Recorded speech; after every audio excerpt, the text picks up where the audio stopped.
Hello traders, welcome back. तो आज के वीडियो में हम 4 गोल्डन रूल्स को जानेंगे। अगर आप मूविंग एवरेज को यूज़ करते हो तो आपको इसको जानना ज़रूरी है। चलिए वीडियो को शुरू करते हैं। Number 1, avoid trading when the price is far from the moving average. मतलब मार्केट अब ट्रेंडिंग में है और प्राइस अपने मूविंग एवरेज से दूर है तो हमें यहाँ पे बाइंग ट्रेड्स को अवॉइड करना चाहिए।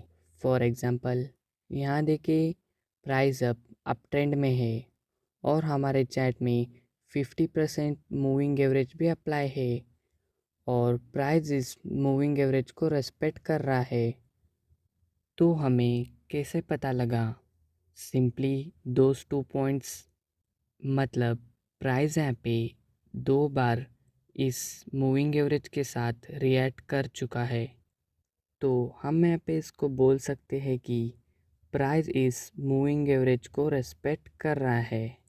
नाउ प्राइस अब मूविंग एवरेज से दूर है तो हमको यहाँ पे इन पेसेस नहीं होना चाहिए और हमें यहाँ पे बाइंग नहीं करना चाहिए। तो ऐसा क्यों? तो फास्ट की डेटा को हम देख के समझ सकते हैं कि प्राइस अब यहाँ से नीचे आ सकता है। तो इमेजिन करें आप यहाँ पे बाय कर चुके हो।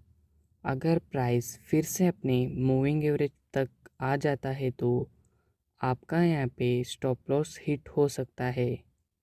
तो ये था हमारा रूल नंबर 1। चलिए अब दूसरा जानते हैं।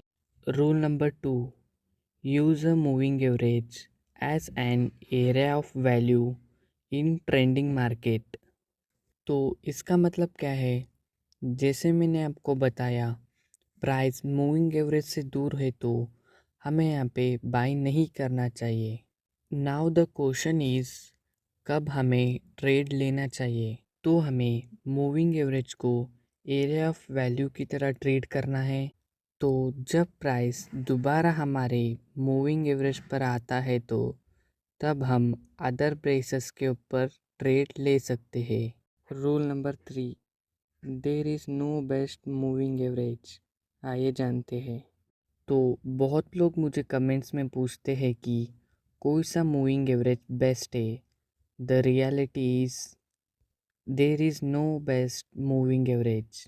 चलिए एग्जांपल्स के ज़रिए जानते हैं। तो यहाँ देखिए, सपोज़ ये एक XYZ कंपनी का चार्ट है। तो करंट स्ट्रेंथ और ट्रेंड के अकॉर्डिंग यहाँ पे 20 पीरियड EMA अप्लाई है। तो इसका मतलब ये बिल्कुल नहीं है कि ये कंटिन्यूसली 20 पीरियड EMA को ही रेस्पेक्ट करे। क्या पता ये आगे जाके ज़्यादा भी हो जाए या फिर कम भी हो जाए। अगला चार्ट देखिए, इस चार्ट के अकॉर्डिंग यहाँ पे 50 पीरियड मूविंग एवरेज अप्लाई है। तो प्राइस यहाँ पे एक बार रिएक्ट करता है, दूसरी बार भी रिएक्ट करता है और यहाँ पे तीसरी बार भी रिएक्ट कर देता है। तो आगे देखिए क्या होता है। तो यहाँ पे हमको थोड़ा ऊपर नीचे देखने मिलता है। तो अगला देखिए, तो ये एक वीक ट्रेंड है। यहाँ पे प्राइस 200 मूविंग एवरेज को रेस्पेक्ट कर रहा है। तो एक बार यहाँ और दूसरी बार यहाँ और तीसरी बार यहाँ। तो मेरे कहने का इतना ही मतलब है, there is no best moving average. According to strength and trend हमें मूविंग एवरेज को अप्लाई करना होता है। Rule number 4, avoid using moving average in range market. लेकिन ऐसा क्यों? ये बिल्कुल सिंपल है। अक्सर आपने नोटिस किया होगा कि जब भी प्राइस साइड बेस या फिर रेंज में होता है तो अक्सर हमको मूविंग एवरेज कुछ इस तरीके से देखने को मिलता है। तो यहाँ प्राइस मूविंग एवरेज के साथ रिएक्ट नहीं करता। तो कोई भी मूविंग एवरेज हो या फिर कोई भी इंडिकेटर्स हो जो कि साइड बेस पे कुछ काम नहीं करेंगे।